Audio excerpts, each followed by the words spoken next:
गंजाम जिलावासी सहित महात्मा गांधी रही निबिड़ संपर्क से प्राकृतिक दुर्विपाक हेउ अबा अहिंसा आंदोलन सबु समय जिलावासी अनेक थर जोड़ी होइछंती बापू। इंग्रेज शासन काल में ऐतिहासिक लवण सत्याग्रह प्रथमे इंचुड़ी तो होइथिला। यह प्रथमे हुम्मा अंचल आरंभ होइथिबा इतिहास रे उल्लेख रही। या सहित रंभा राजप्रसाद रे गांधीजी रात्रि यापन करथिबा खबर विजिटर बुक रे मध्य उल्लेख रही।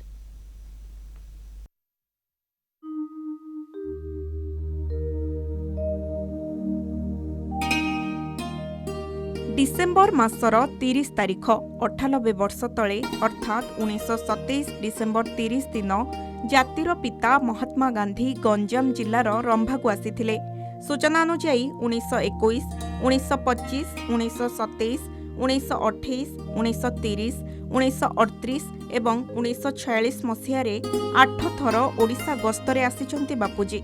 सेथिमध्यरु सर्वाधिक 5 थर गंजाम जिलावासी सह जोड़ी होई विभिन्न स्थान में जनजागरण सभा करिथिबा जनापड़े।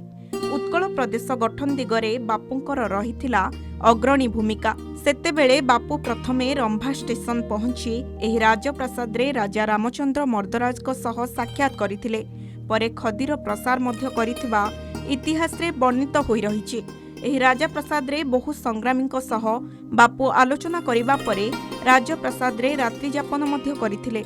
जहार मुक साक्षी हेउछि राजप्रसाद रे विजिटर बुक रे थिबा गांधीजी को दस्तखत। एथिलागी गंजाम जिलावासी सह बापूंक थिला अति निबिड़ संपर्क।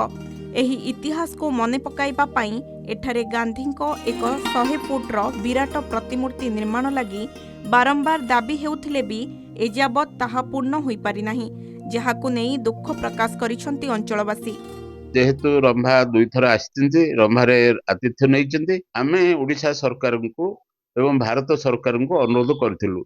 भारत सरकार महात्मा गांधी 150तम जयंती पालन अवसर रे से ओडिशा सरकार को 70-75 भाग अवदान देवे एवं ओडिशा सरकार आउ किछि अवदान दे गोटे स्मृति पीठ करबा पई स्थिर करथिले। ओडिशा सरकार सांस्कृतिक विभाग को आमे दरखास्त देइथिलु।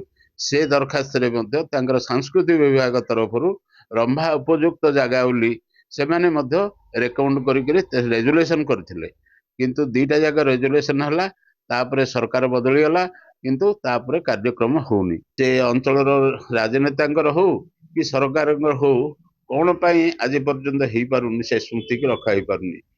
ओडिशा को महात्मा गांधी 8 थर आसथिले। 8 थर मध्यरु रंभा 2 थर आसथिले। जेतले हुमारे लोना सभ्य समंग संघर आंदोलन रखा दांडी यात्रा रे रंभा पैलेस रही एवं सेठी रात्रि यापन करते चिलिका उपभोग करते एवं सेठी देखिथिले जे एटा एक ऐतिहासिक स्थल। एठी माने उत्कल सम्मेलन ओडिशा रे मूलदा पड़ता। एठी बहुत माने 41 जन बरपुत्र आसथिले। जेतेबेले गांधी 150 वर्ष पूर्ति पालन करागला सेतेबेले सरकार घोषणा करथिले कि निश्चित भाव एठी गांधी गोटे सेतु रहिबो। सेटाकू आमे रंभावासी एवं अंचलवासी सरकार निश्चित भाव निवेदन रखुचु।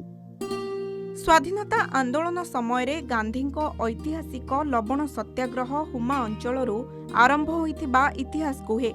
रंभा रेल स्टेशन रे बापू पहुंचवा परे सेठारे एक विशाल पदयात्रा रे आसी हुमाठारे साधारण सभारे जोग देई देश स्वाधीन लगी निजको झास देबा लगी आह्वान करथिले। आउ हुमा अंचल ही बापूंको आरंभ होइथिला दांडी यात्रा। तेबे महात्मा गांधी रात्रि यापन करुथिबा एही राजप्रसादटी एबे एक घरोई कंपानी द्वारा परिचालित हेउछि। एठारे थिबा पुराना कोठार मरामती करी नूतन रूप प्रदान करा जाइछि। एठारे बहु पर्यटकंक भीड़ जमुछि। चिलिकार सौंदर्य उपभोग करिथांती पर्यटक।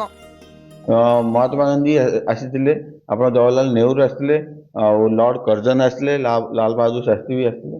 बहुत से जेहेतु एटा गोटे हिस्टोरिकल प्लेस तो पर्यटन बहुत जो आनंद नौचंती हिस्ट्री विषय जानी कि बहुत खुशी लगुच जे गोटे माने बहुत दिन है बंद थिबा जगह को आम पुणी पर्यटक ओपन कर 150 फुटर गांधीजी मूर्ति ता सहित चतुर्पार्श्व पार्क जो करबे निष्पत्ति सरकार पक्षर होइतिले। मंत्री स्तर रे से प्रस्तावटी पास हो जाइतिला बोली सूचना मिलथिला, किंतु कौन सी क्षेत्र अवहेलित रही जाइछि से उपरे तो जड़ा पड़नी। सरकार यदि दृष्टि एथि दृष्टि देबे ताहले हमर स्वाधीनता संग्रामी जो माने अंचल जो माने योगदान थिला स्वाधीनता समय रे तो सेमानंकर निस्वार्थपर सेवा आ महात्मा गांधी आसीथिबा जो रात्रि रहणी दस्तखत रंभावासी भाई एक इतिहास जो रही आज हजिବାକୁ बसिले तेणु सरकार एप्रति दृष्टि दियंतु।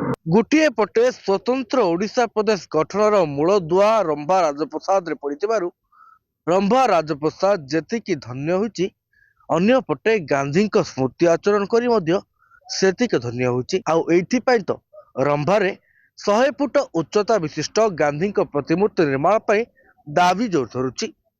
रंभारू सुरेश कुमार साहू, कलिंग टीवी।